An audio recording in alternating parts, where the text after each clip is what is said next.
Hi there, welcome to this really simple short stretch sequence to help relieve tension in the body and make you feel more relaxed. So we're going to start with some really simple movement, just lifting the shoulders forwards, up, back and down. Sometimes that one on its own just feels like medicine, doesn't it? The simple ones can be the best. And if that feels okay, maybe bringing fingertips to shoulders, circling the elbows, nice and slow. And then if that one feels okay, maybe taking the arms a bit straighter. Seeing how long and slow you can make the breath. And then we're going to speed that up a little bit. So shoulders, elbows, arms, and again shoulders, elbows, and arms. And then coming back to stillness, we'll take the left hand over to the left. We'll take the right fingertips up for the ceiling. Really reach up, pressing right hip, right sitting bone down into the floor, reaching fingertips for the ceiling before you tip over. Keep the top elbow back, support yourself with the bottom arm and keep the gaze wherever the neck is most comfortable. You can look at the inside of the top elbow, have a gaze there, otherwise maybe forwards or down to the floor. And again, take a nice big breath there. Gently up and over to the other side, reaching up for the ceiling again, stretch, stretch, stretch, and then tip, tip, tip. Press sitting bone down, top elbow back, neck comfy. Breathe. Coming back up to sit upright. And we're going to take the right hand to the floor behind you, reach for the ceiling with the top of the head, and then gently and slowly turn to look over the right shoulder, resisting the temptation to use that front arm as a crowbar.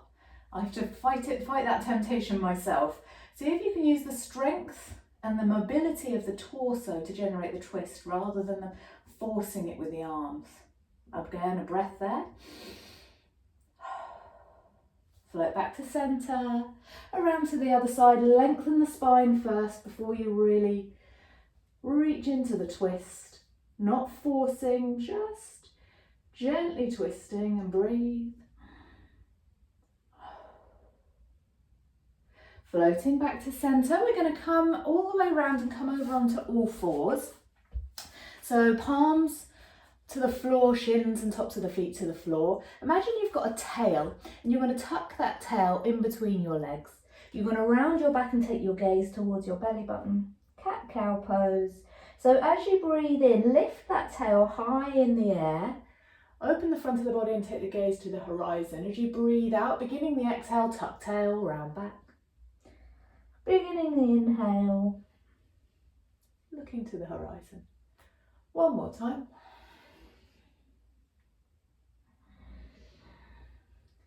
And then we're going to find downward dog. If you don't like downward dog, you can stay with those cat-cow movements for the next few moments. If you want to, tuck the toes, press the hips up, gently press the chest towards the thighs.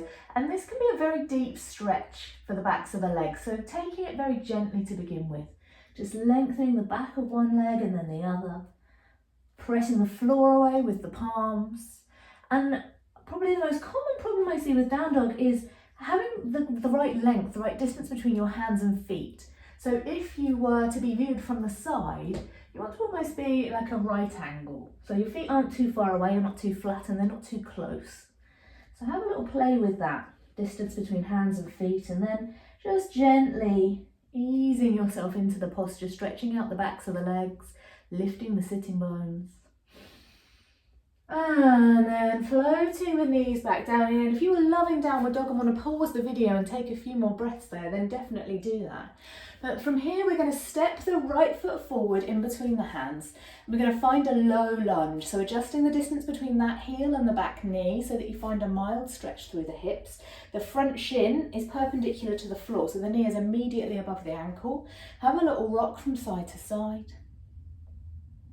And then we're just gently going to float the hips backwards and forwards, feeling a gentle, so no forcing anything. And if you find like the floor feels like it's too far away, if you've got something you can use as a prop, then by all means get yourself supported a bit higher up.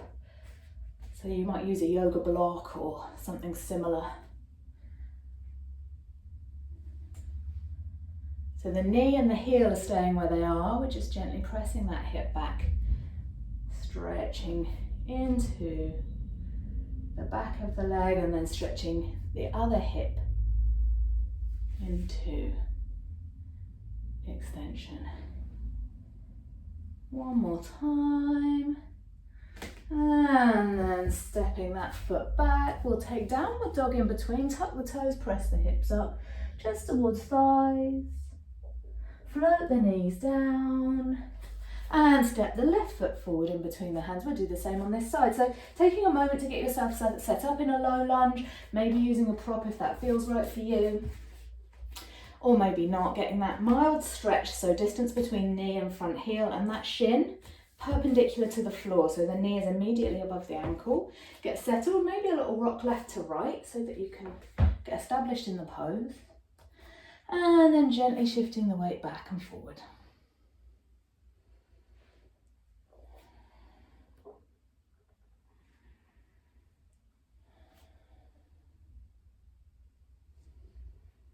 We can store a lot of emotional tension in these big muscles around the hips.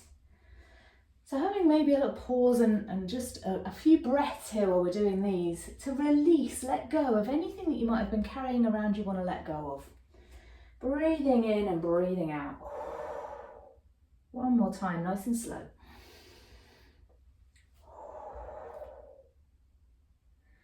And then next time you come forward, we'll step that front foot back. We're going to slide bottom back towards heels, find child's pose, slide the arms away along on the mat in front.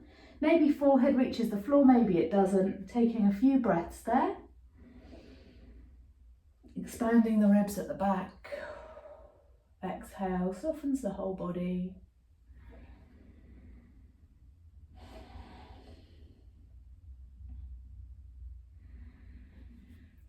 And then bringing hands under shoulders, pressing yourself up. That's our little short stretch sequence. Hopefully that will prepare you for your day or whatever you're going on to next.